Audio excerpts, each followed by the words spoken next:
লোকে মামার বাড়ি বেড়াতেও মনে হয় এরকম রোজ রোজ আমার মতো যায় না। মানে আমি যতবার ডাক্তারখানায় যাই, মামার বাড়ি তো আর যাওয়া হয় না, খালি ডাক্তারখানেই যাওয়া হয়।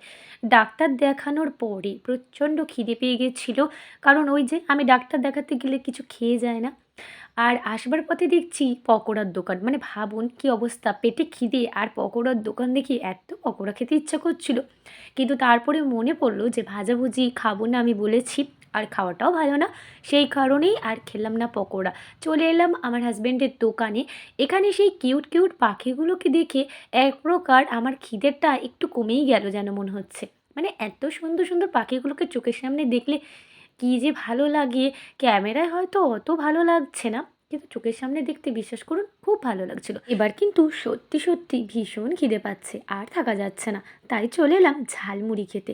এখানে ঝালমুড়িটা উনি বেশ ভালোই বানায়, আগেও আমি একবার খেয়েছি। তো এখান থেকে ঝালমুড়ি খেয়ে নিলাম, আর বাবার দোকানে একটুখানি আমাকে বসার দায়িত্বে রাখলো। তো বাবার দোকানে একটুখানি বসেছিলাম, বাবা একটা কাজে একটুখানি বাইরে গিয়েছিল। তো আজকের পুচকি ব্লগটা এই পর্যন্তই। টাটা, সবাই ভালো থাকবেন, সুস্থ থাকবেন।